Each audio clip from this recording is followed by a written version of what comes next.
Glória a Deus. Na presença do Senhor nós somos realmente felizes, né? Eu parafraseio uma frase de um pastor chamado Carlinho Queiroz. Ele diz que não importa aonde esteja, se é no céu ou no inferno, o importante é estar na presença de Jesus. Porque ele diz, se o inferno com Jesus se torna céu, e o céu sem Jesus se transforma no inferno.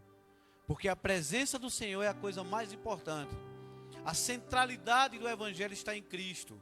A centralidade da nossa fé está em Cristo, porque Ele é o autor e consumador da nossa fé. Estamos em Cristo, estamos felizes. Mesmo se as circunstâncias, mesmo que os cenários estejam realmente como estamos, assolados, tristes, mas a presença do Senhor é a suficiência da alegria do crente, né? Daquele que crê em Deus, aquele que está em Cristo. E eu fico analisando e ainda torço para que cheguemos em um patamar, em uma outra forma, onde a palavra do Senhor, o momento da palavra seja um momento mais concorrido, não só do culto, mas de todas as pessoas. Que a sede pela palavra seja algo notório, né? Onde as pessoas no culto de oração e de doutrina seja aquele culto mais frequente, a escola bíblica seja o momento mais onde as pessoas vão com mais fervor.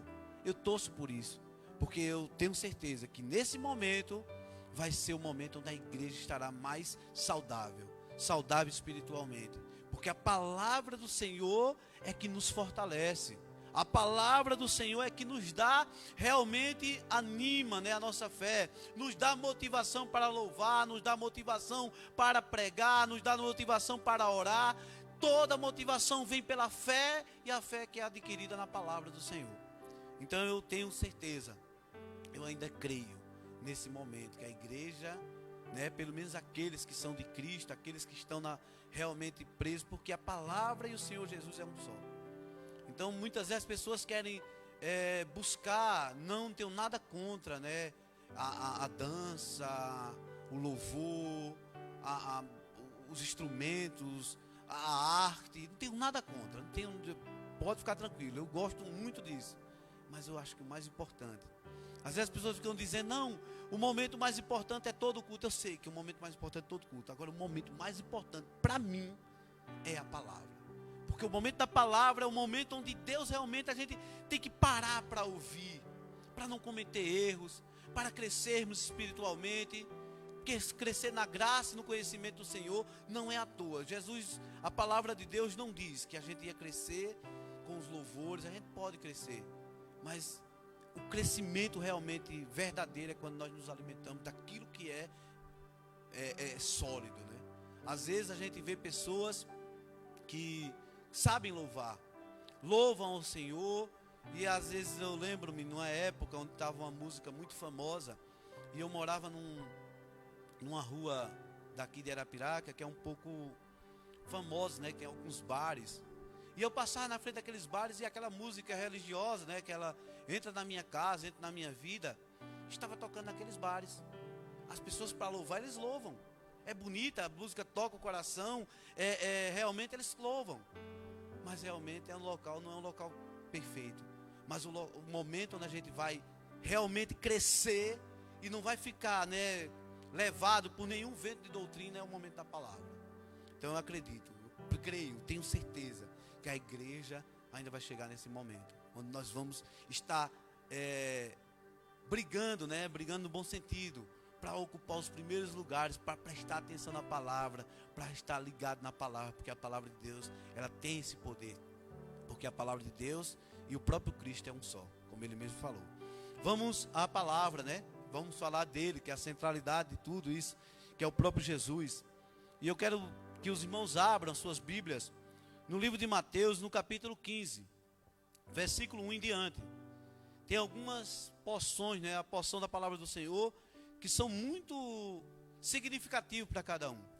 E é importante a gente refletir, né, na palavra do Senhor, porque a gente vai crescer, como eu disse inicialmente. Diz assim: então alguns fariseus e mestres da lei vindos de Jerusalém, foram a Jesus e perguntaram: por que os seus discípulos transgridem a tradição dos líderes religiosos, pois não lavam as mãos antes de comer? Respondeu Jesus: e por que vocês transgridem o mandamento de Deus por causa da tradição de vocês? Pois Deus disse: honra teu pai e tua mãe, e quem amaldiçoar seu pai ou sua mãe terá que ser executado. Mas vocês afirmam que se alguém disser ao pai ou à mãe: qualquer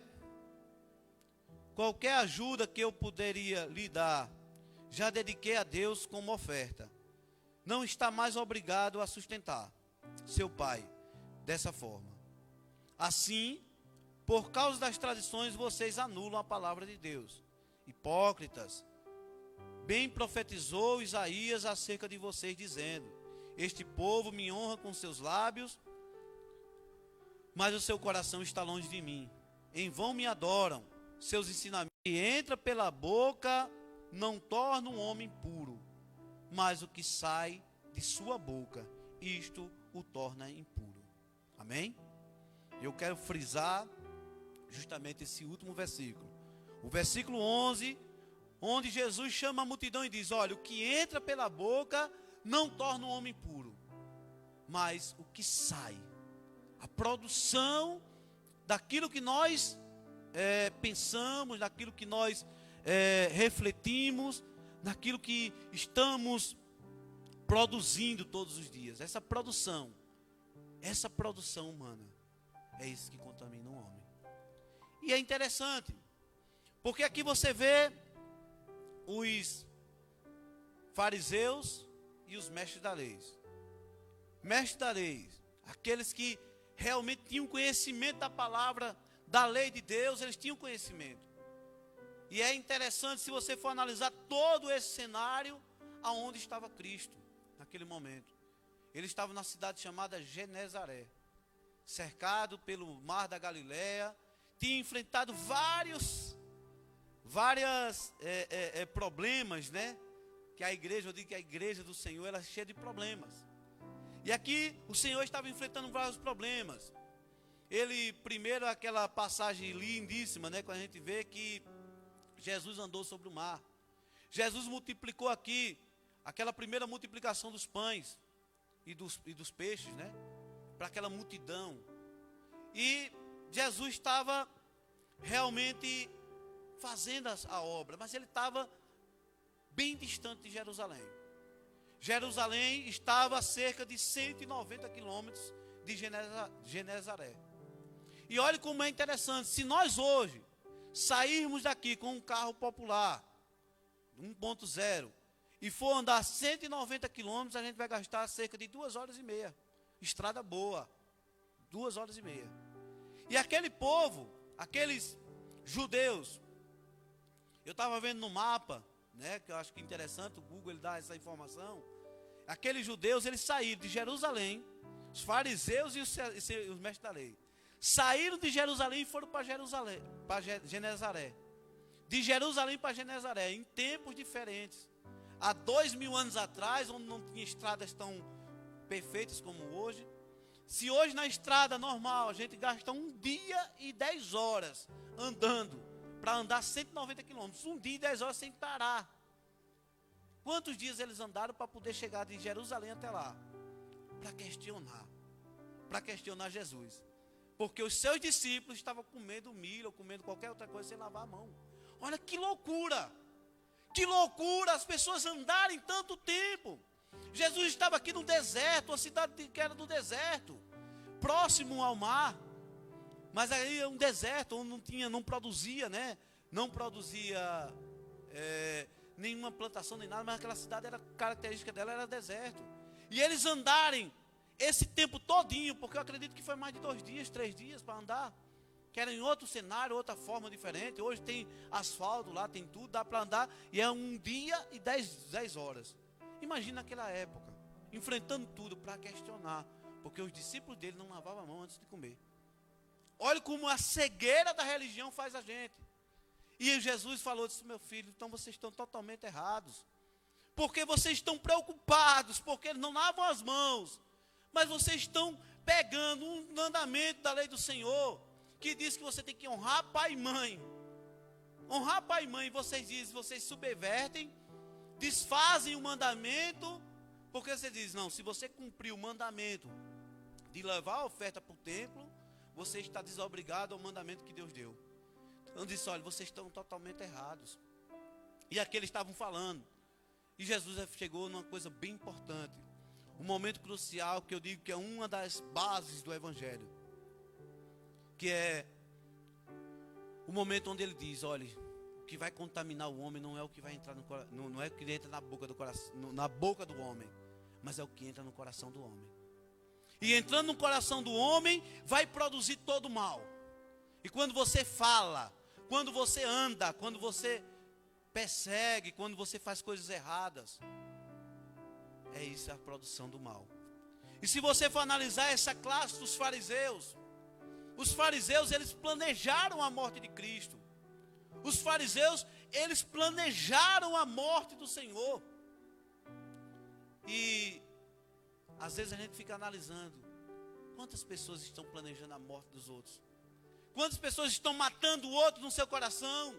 Quantas pessoas estão matando o outro na sua vida? Excluindo o outro, né? Hoje as pessoas falam que é lacrar, fechar, ou cancelar o demais. E no seu coração já matou aquele outro. Quantas vezes a gente vê isso? Pessoas matando o outro. Ah, não quero mais falar com aquela pessoa, não quero mais viver do lado daquela pessoa. Eu não quero isso, por quê? Porque está vivendo uma religiosidade. Jesus Cristo, é o que eu sempre falo, eu não canso de falar. Jesus Cristo é como se fosse uma cana. E a cana, quanto mais esmagada, mais sai o doce, mais sai o mel. Jesus Cristo é daquela forma, doce como mel. Quanto mais esmagado, ele estava ali, na cruz do Calvário, sendo blasfemado, sendo perfurado pela lança, maltratado, humilhado, furar as mãos, furar os pés, o sangue descendo, jorrando. Qualquer outra pessoa podia dizer, olhar para... Você imagine o poder que ele tem, que ele tinha. Ele mesmo disse, ele disse, olha, eu tinha poder de mandar 12 legiões de anjos vir aqui e destruir todo mundo. O poder estava na mão dele. Ele tinha esse poder. E a gente sabe, né? A gente sabe naquela cena lá de Senaqueribe, só um anjo destruiu 185 mil do exército de Senaqueribe. Só um anjo. E Jesus disse, olha, eu tenho poder de mandar 12 legiões de anjos para fazer isso, mas eu não quero. E naquele momento ele disse, olha, quando ele estava prestes a morrer, ele olhou para o céu e disse, Senhor, perdoai, porque ele não sabe o que faz. Naquele momento, onde ele poderia estar jogando toda a sua ira, ele derramou amor.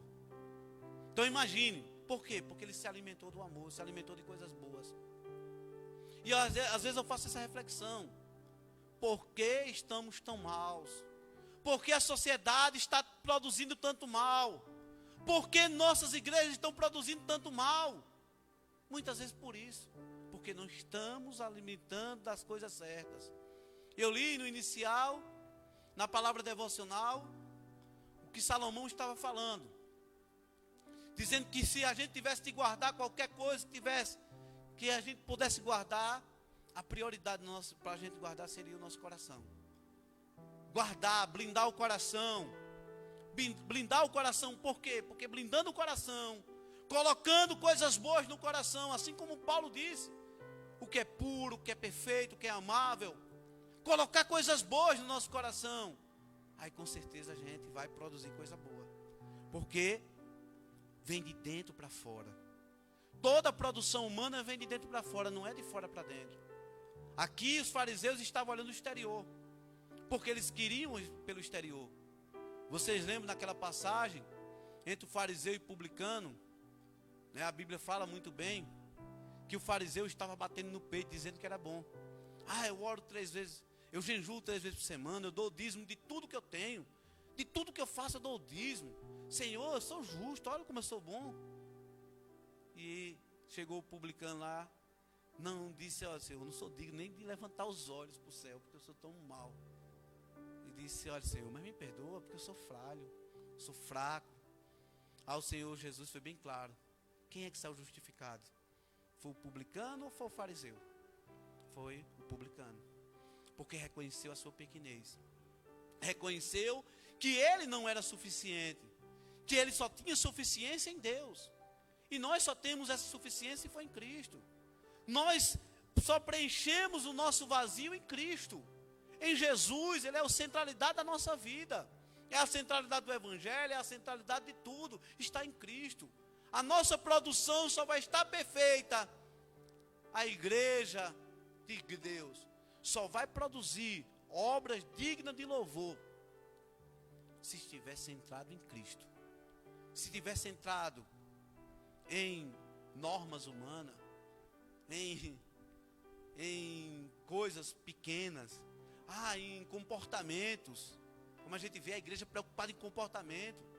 Como a gente vê a igreja que é preocupada em estar na porta do hospital dizendo que a pessoa é assassina ou não é. O papel da igreja é estar orando. O papel da igreja muitas vezes é dizer, olha, eu sou contra isso, mas eu estou orando. Eu não estou protestando. O papel da igreja é assim como Cristo. Mas muitas vezes a gente está querendo pegar as forças humanas e impor nossas leis pela força humana. E o próprio Cristo disse, não é por força nem por violência, é por amor. A igreja não percebeu isso, que é o amor que vai modificar. E o próprio Cristo foi bem claro, o mundo já é do maligno. O mundo terá as aflições, tendo bom ânimo, mas eu venci o mundo. Essa é a proposta do Evangelho. É você viver um Evangelho pleno. É viver para si. É colocar no interior, é mudar o seu interior, não é mudar o seu estereótipo. Não é mudar a sua cara, não é botar maquiagem. Eu já disse, né? Mulheres ficam bonitas, mais bonitas ainda com maquiagem. Não estou contra a maquiagem. Eu estou contra a hipocrisia, como ele falou. A hipocrisia, ser ator, viver uma vida de fantasia. Nós temos que viver uma vida digna, assim como Cristo. Pergunta, eu olhei aqui no Evangelho, já li os 4 Evangelhos. Eu não vi Jesus preocupado em estar em porta de ninguém, dizendo que alguém era isso ou era aquilo outro. Eu não vi.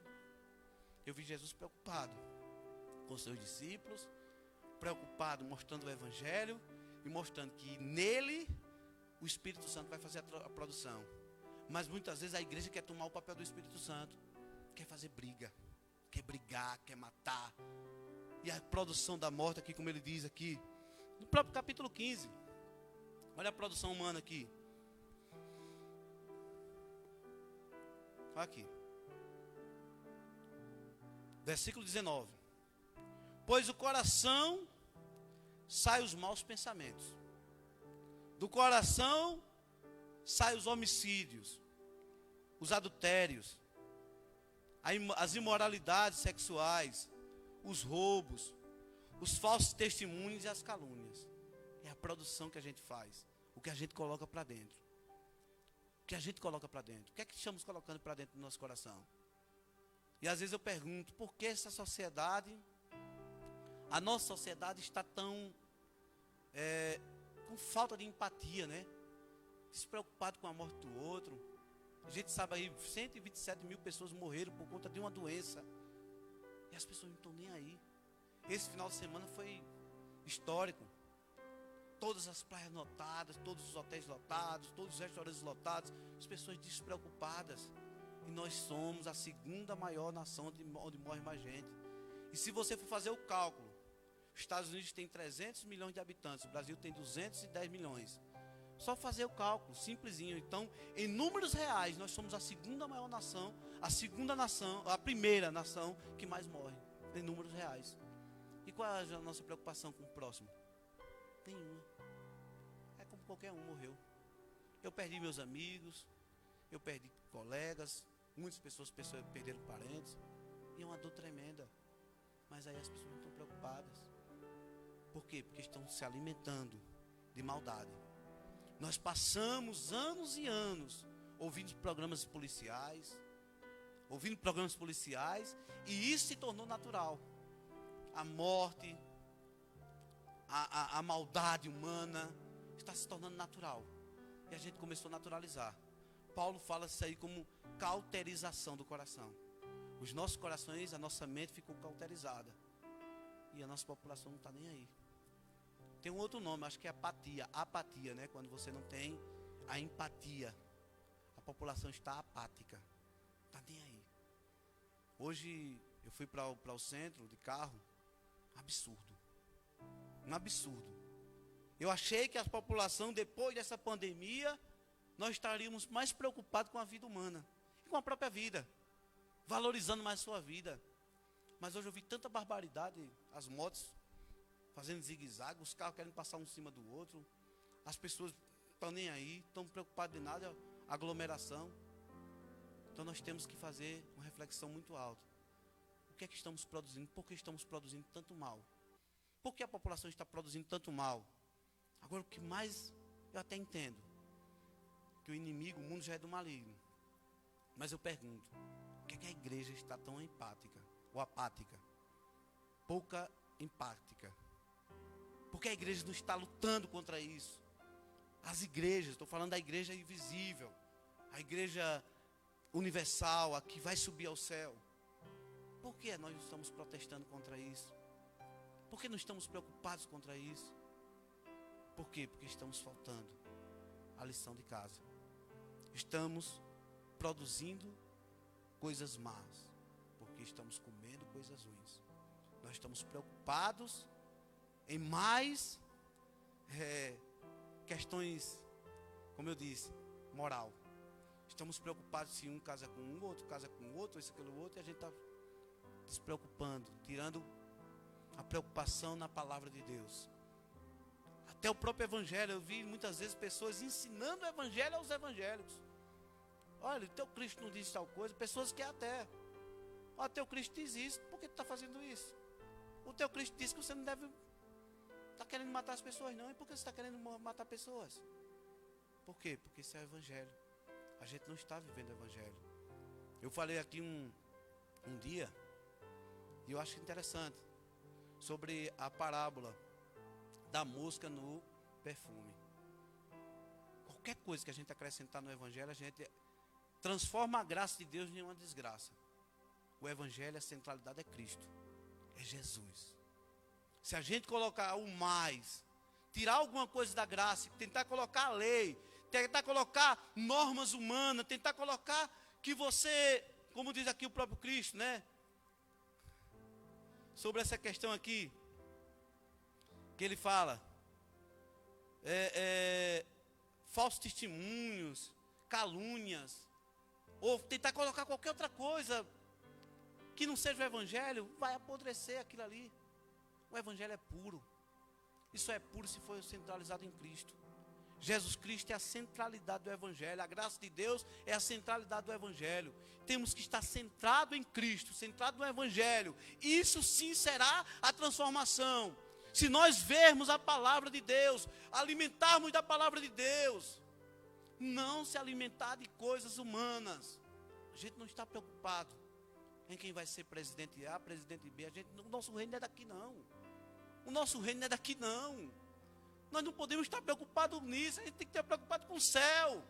Estar preocupado com o céu, para não vivermos, para não produzirmos hipócritas, para não produzirmos coisas ruins, para não produzirmos ações ruins. Nós precisamos visar o céu, visar a palavra, crescer na graça e no conhecimento do Senhor. Aí sim estaremos transformados pelo Senhor. Mas só basta colocarmos nosso coração no Senhor, na palavra. Eu acho interessante que numa comunicação precisa do transmissor e do receptor. Às vezes a igreja está transmitindo, mas o receptor, que é aquela pessoa que vai ouvir, está preocupado em outras coisas. Outras preocupações.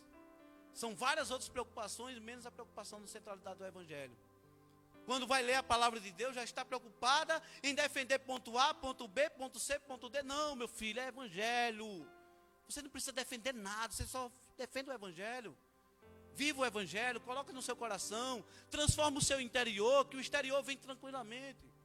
Facilmente, não precisa você fazer, como é que eu digo, piruetas, né? Aquela questão, como diz a Daiane dos Santos, fazia aquela ginasta, né? Que é triplo, salto, mortal, carpado, né?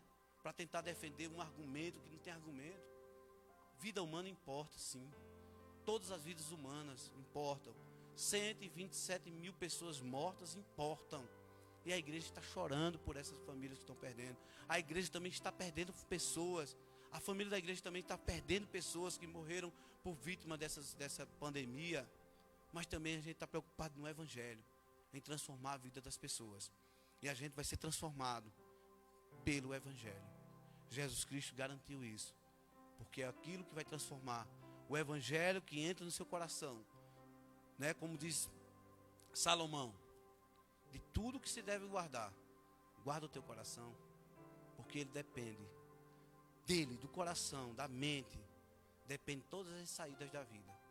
Então, é essa palavra que o Senhor reservou para nós. Eu já passo para a nossa irmã Vilma continuar louvando e engrandecendo o nome do Senhor. Amém? Glória a Deus.